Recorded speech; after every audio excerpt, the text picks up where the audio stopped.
Correct. What's going on, guys? It's K-Dub here with another episode of CryptoZombie. Welcome back to the channel. Hope you're having a great day today. We still have another red day for Bitcoin and the majority of the cryptocurrencies. Obviously, Dogecoin is still up. We are talking about the Doge Day tomorrow, 420. People are hoping for $1 Doge, right? So that is sort of its own thing happening in the background, but there was a lot of disappointment, I suppose you could say, around the Coinbase listing, sort of. Now, to be completely honest, we're still sitting around $333, so I wouldn't call it a complete flop. In fact, this is very normal for markets to have volatility, especially on the days of release, but we were talking about that potential buy the rumor, sell the news event right as far as Bitcoin's price action is concerned. So should we be worried? Well, there is actually one chart that is a little bit worrisome. It's a little bit scary. We do need to talk about it. I will give my opinion on it. Could we have seen some potential top signals recently? Should we be worried? That's something that I definitely want to talk about today. But also, I want to discuss the fact that we could potentially be heading towards one of the biggest alt seasons ever for some of the altcoins, as we have seen that Bitcoin dominance continues to fall, even though we're having this panic in the market. So we're going to talk about all that today. If that sounds good to you, you know what to do. We'll try to keep today's video, a little bit quick, but I also want to talk about an incredible Bybit opportunity. So this literally just came out, and this is for brand new subscribers. Guys, they are offering up to $1,000 bonus limited offer. But listen, that's not even the biggest part about this. They're having this deposit bonus bash, and I did receive this message over here. They sent this out to the affiliates, and check this out, guys. So on top of the rewards that you guys already get, you can get up to 1,610 rewards. Plus, here is the kicker. This is incredible. So they're now offering 15% APY from their balance booster. So listen, I'm not going to sit here and recommend that you guys keep your money on exchanges,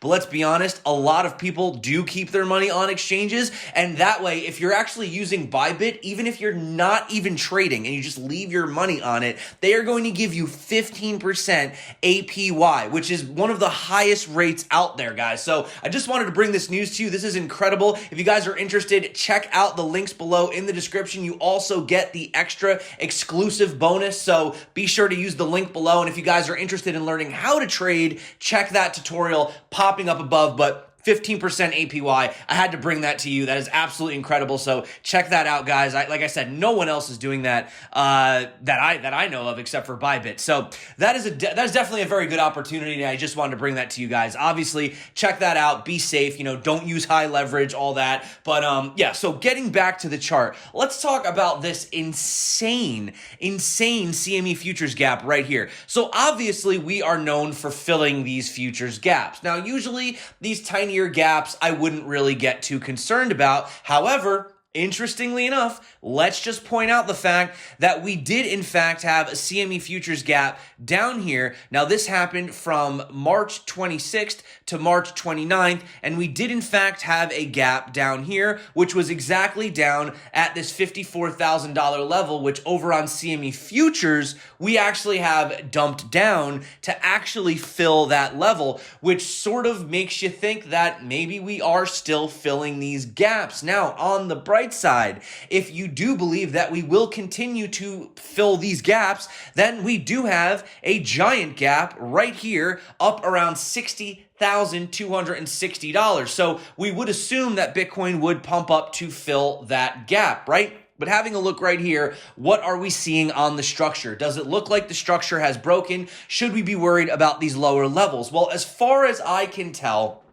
we have just had a healthy retrace of this blue box territory that we've been looking at for quite some time. We obviously peaked out at the top of this big blue box, right? Literally perfectly hit our levels exactly at $65,014 essentially over here on the Bitfinex chart. And you can see that we have filled this. Now, I just want to point out that previously in the past, you have seen situations where Bitcoin does have this big wick down. For example, back here, right? We had this dump where we came all the way down to about $44,000. We pumped back up, only then to go a little bit lower before having the recovery. Now, Bitcoin is known for these W's, these double bottom type patterns, right? So it wouldn't be uncommon to see Bitcoin maybe come down and try to retest this again with a solid candle close, giving us a giant W, and I would still remain extremely bullish. Now, where I would start to actually get worried is if Bitcoin was to fall below this VPVR range. You can see there is a lot of accumulation right here between 46,500 and 47,700. Falling below that range would be very, very scary because our next major support on VPVR isn't until $34,201. Now, I do believe personally that the worst is behind us. I think this was the wick that we were looking for, but I'm not going to rule out one more quick test down to this territory just to, shake out the weak hands, or even worst case scenario, potentially get caught on this trend. But I still think the fact that we're putting in higher highs and higher lows is extremely bullish. But let's talk about what is happening. Now, this was actually pointed out by Loma, and he had mentioned the scenario of the exuberance, the excitement, right? Buying the rumor of the Coinbase listing and then selling the news. This is very typical in markets, right? You see the price pump leading up in anticipation to the moment, and then the moment happens, and then it dumps. And I mean, this happens time and time again. And we were all looking at this level to get filled, and it is exactly the level that did get filled. However, there is one chart that I came across today from Nebraskan Gooner. And shout out to Nebraskan Gooner. I do appreciate his analysis. I follow him on Twitter. He's credible.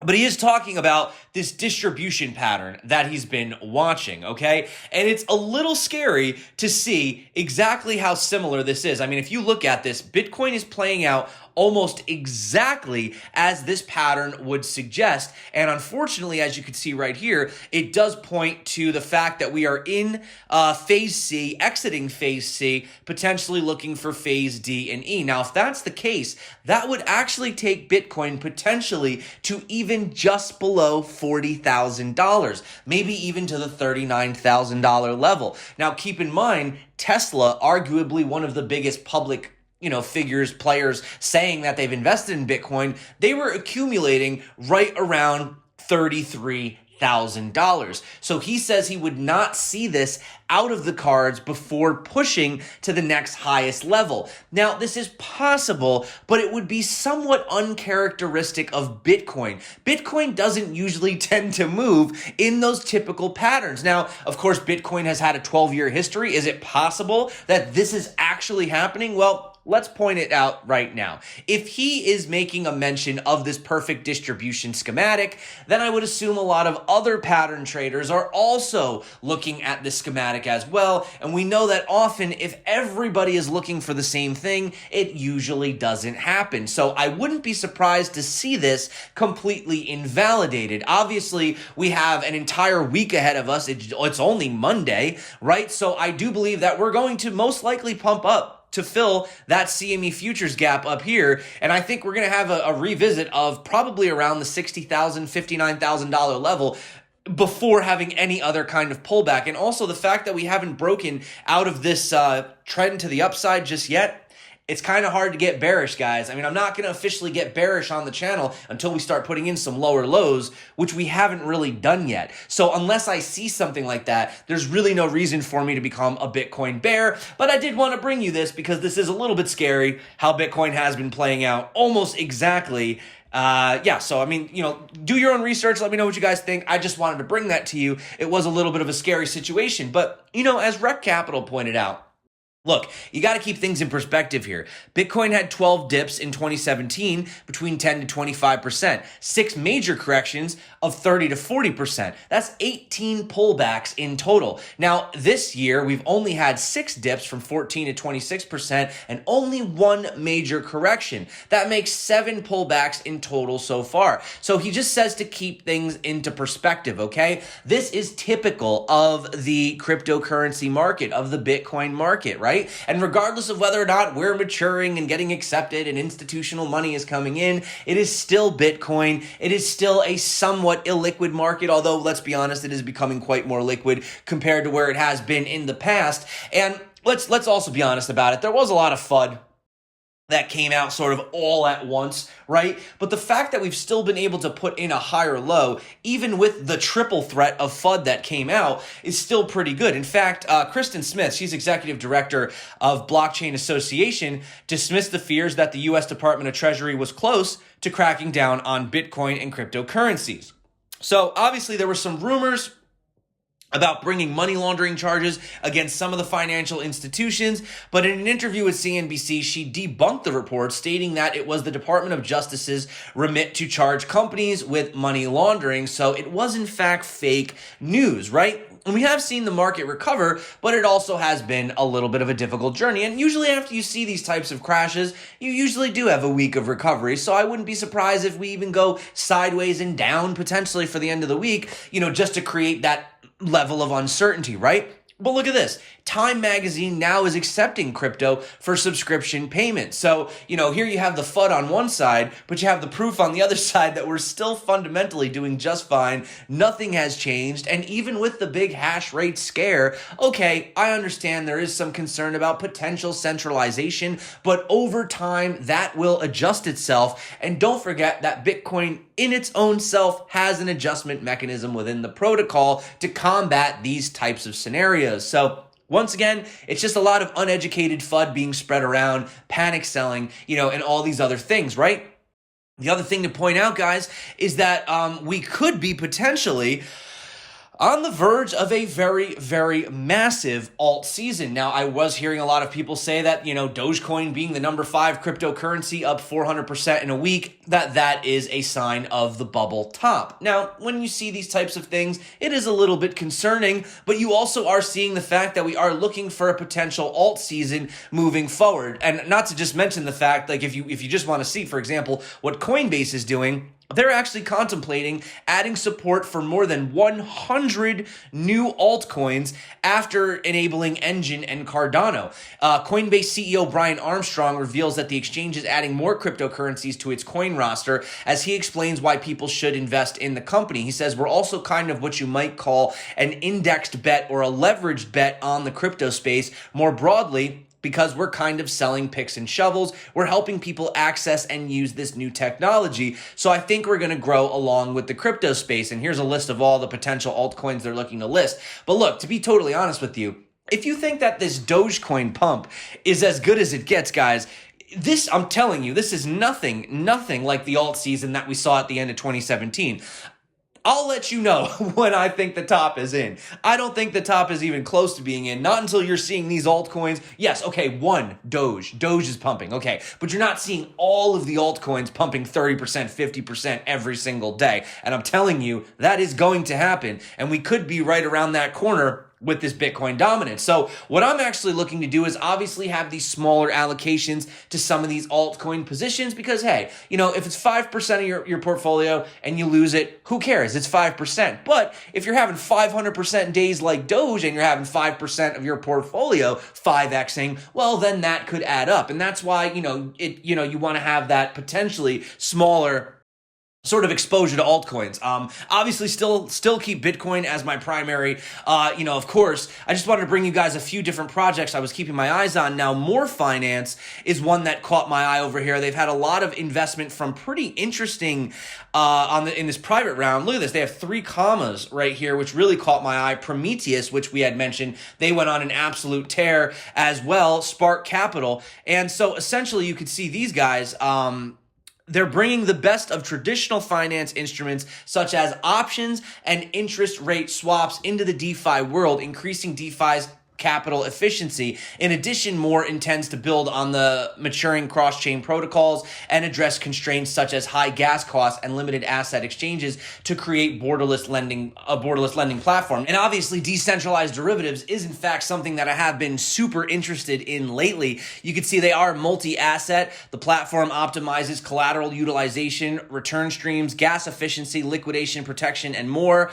More also leverages composability to create a one-stop, one-click experience experience for mass adoption. They provide decentralized money market lending returns enhanced with sophisticated financial tooling and DeFi protections such as unions, crypto default swaps. And according to the project lead over at More, it says that they will enable the same 10x increase of DeFi's TVL that derivatives brought to traditional finance over the past 2 decades, using decentralized options to hedge collateral positions and interest rate swaps to let the industry swap between fixed-term deposits and floating rates with one-click usability. More is perfectly positioned for DeFi's next wave of adoption. And yeah, I mean, of course, I just wanted to bring this to you guys because they are having the Uniswap listing, I believe, in 2 days. So I just wanted to give you guys a bit of a heads up on that. Also, Benki, I'm not quite sure. I've never actually heard it pronounced out loud. They're interesting because they're doing algorithmic liquidity market protocol, but it's on Avalanche. So you guys know how crazy a lot of these projects went on the Polkadot ecosystem, right? You know how crazy they went on the Binance Smart Chain ecosystem? Well, Avalanche is the next thing that I think we should be keeping our eyes on. Now, what these guys are doing is essentially they're a decentralized non-custodial liquidity market protocol that enables users to effortlessly lend, borrow, and earn interest. Now, you might be saying, well, we've heard this before, right? Well, yes, we have heard iterations of it on Ethereum, on Polkadot. Actually, Elrond is going to be launching some things lately, but you know, Avalanche is definitely pretty interesting. Look, guys, you got to take your you got to be well spread when it comes to these things because, you know, is Ethereum going to be the number one? I mean, it is right now, but let's be honest, gas prices are really expensive. You have seen a lot of people switching over using Pancake Swap, using BSC, right? Very fast. It's a lot cheaper. So I would keep my eyes on these guys as well. And what's interesting is I guess they had so much interest in this sale